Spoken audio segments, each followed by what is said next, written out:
बच्चों, आज एक पौराणिक कहानी मैं लेकर आई हूँ। पौराणिक कहानी यानी हमारे पुराणों में इस कहानी का वर्णन है। मैंने उस कहानी को आप लोगों को समझाने के लिए और समझने के लिए उसे एक विद्यार्थी और एक टीचर के वार्तालाप के रूप में शुरू किया है। इस कहानी के 2 भाग हैं। पहला भाग है, उसका नाम है नहुष-यान।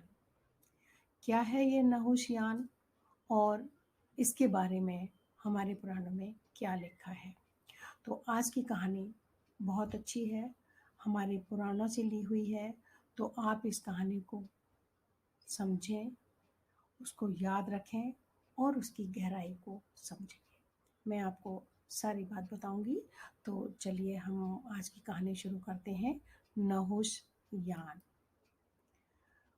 इस कहानी को मैंने नाम दिया है बूझो तो। बूझो तो का मतलब होता है पूछो।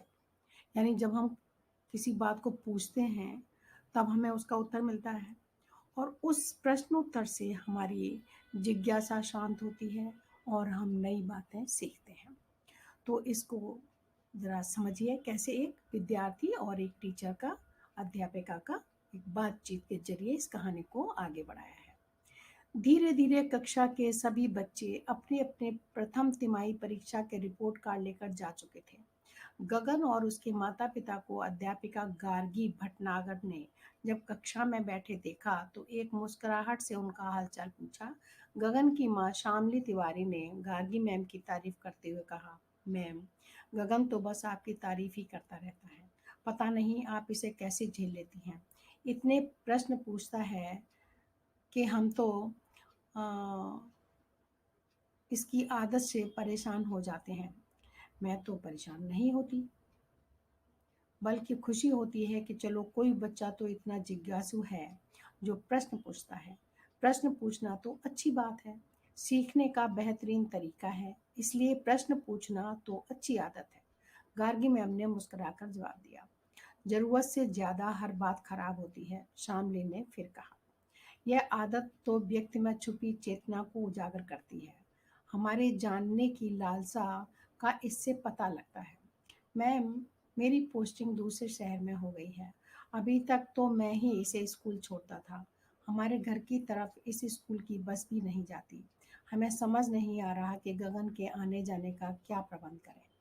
आप कोई सुझाव दे सकें, इसलिए ही हम आपके फ्री होने का इंतजार कर रहे थे।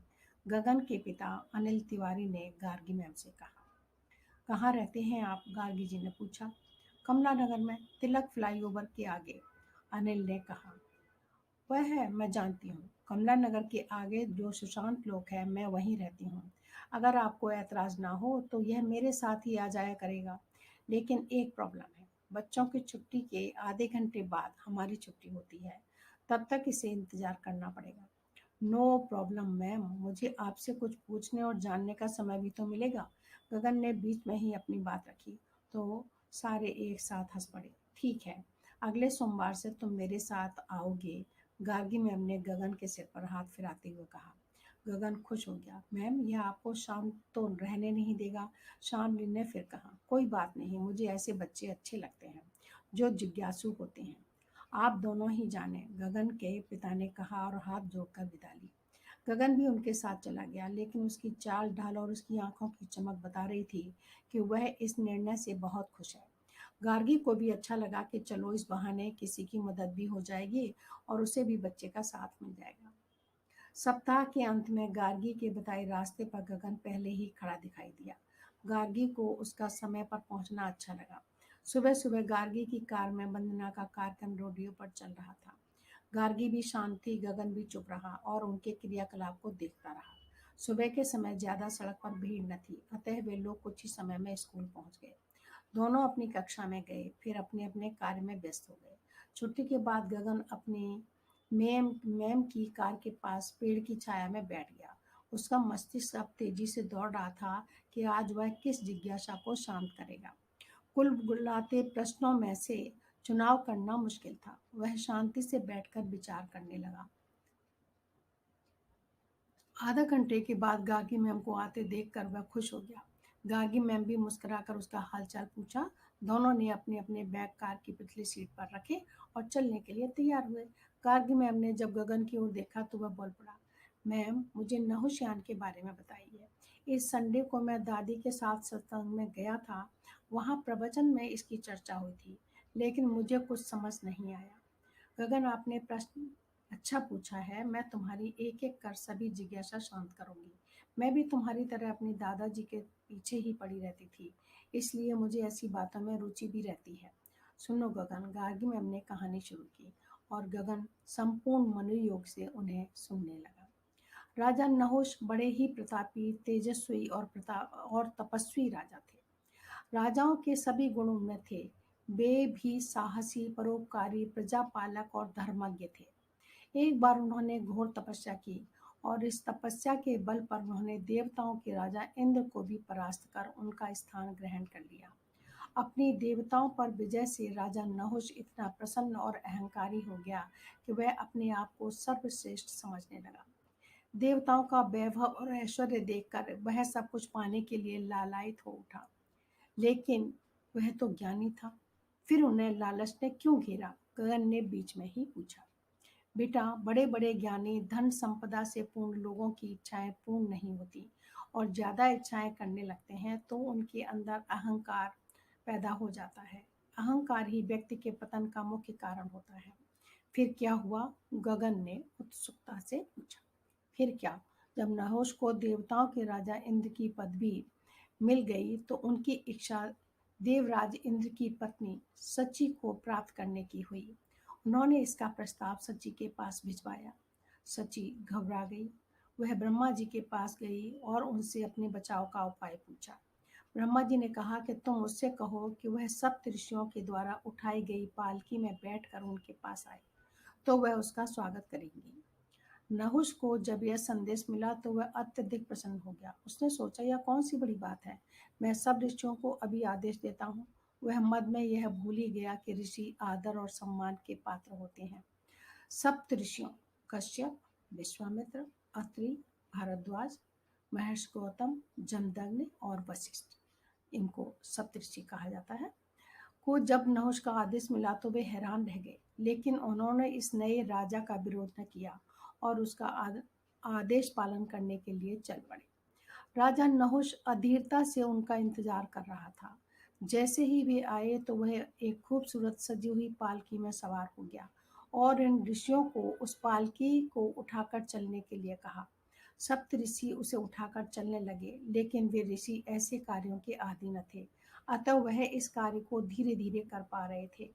उधर नहुष को देवलोक पहुंचने की जल्दी थी। वह उन्हें जल्दी जल्दी चलने के लिए कहने लगा। अभ्यस्त न होने के कारण ऋषिगण लड़खड़ा जाते। कभी कोई गिर जाता तो कभी कोई। बार बार गिरने से उनके हाथ पैर में भी लहूलुहान हो गए। इतने पर भी नहुष को उन पर दया नहीं आई। अब उसका क्रोध भी बढ़ने लगा। वह उन्हें जल्दी जल्दी, सर्प सर्प, ब्राह्मी भाषा में जल्दी जल्दी यानी जल्दी जल्दी को सर्प सर्प कहा जाता है, चलने का आदेश देने लगा। राजा नहुष के बार बार ऐसे बोलने से सप्त ऋषियों ने उन्हें शाप दे दिया। सर्प सर्प कहने वाले, तुम सहस्र जन्मों तक सर्प योनि को प्राप्त करोगे। शाप को सुनते ही नहुष स्तब्ध रह गया। उसने अपनी गलती का एहसास हुआ। उसने सप्त ऋषियों से क्षमा याचना की और अपने इस अव्यवहारिक कर्म को माफ करने के लिए आग्रह किया। राजा नहुष को जब आत्मज्ञान हुआ तो वह अपने इस कार्य से बहुत शर्मिंदा हुआ। पहले तो वह बहुत हताश हो गया, लेकिन फिर उन्होंने अपने आप को संभाला कि यदि मैं अपनी तपस्या और सद्कर्मों से इंद्रदेव का स्थान प्राप्त कर सकता हूँ तो मैं इस शाप को भी झेल लूंगा। मैं इससे भी अपनी तपस्या के बल पर मुक्त हो जाऊंगा। ऋषियों ने जब राजा को बेहाल देखा तो उन्हें भी अपने श्राप देने का दुख हुआ। राजा के निवेदन पर उन्होंने कहा, मुझसे निकले हुए वचन वापस नहीं आ सकते, इसलिए हे राजन, तुम्हें सहस्र बार सर्प योनि में जन्म तो लेना ही पड़ेगा, लेकिन तुम्हारी क्षमा याचना के भाव को देखकर हम तुम्हें यह वरदान भी देते हैं कि तुम्हें जन्म मरण के दुख को नहीं झेलना होगा। वस्त्र बदलने के समान ही तुम शरीर बदल लोगे और तुम्हारी स्मृति भी शेष रहेगी। अर्थात तुम्हें सब कुछ हर जन्म में याद रहेगा। ऋषियों के ऐसा कहने पर राजा प्रसन्न हुआ। उसने पुनः ऋषियों से क्षमा याचना की और उन्हें वरदान देने के लिए उनका धन्यवाद भी किया।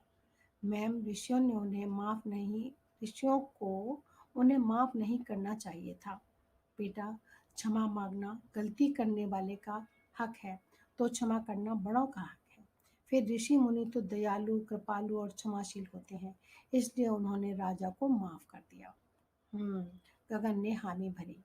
अपनी गलती को स्वीकार करना, उसके लिए प्रायश्चित करना, यह भी तो एक बहुत बड़ा मानवीय गुण है। ऋषियों ने इसका सम्मान किया। राजा ने अपनी गलती स्वीकार कर अपनी महानता का परिचय दिया। वह मैम नहुशयान, उस पालकी को जिस ऋषियों ने उठाया था, उसे नहुशयान कहते हैं। ओहो, समझ आया। गगन ने सिर हिलाया। उसका संतुष्टि देखकर गार्गी भी मुस्कुरा दी। यह कहानी का प्रथम भाग है। दूसरा भाग मैं आपको बाद में सुनाऊंगी, और आप बताना मुझे कि आपको ये कहानी कैसी लगी। मुझे आप कमेंट्स करके बता सकते हो, लिखकर, कि कैसे आपको लगा ये, तो मुझे ज़रूर बताइए।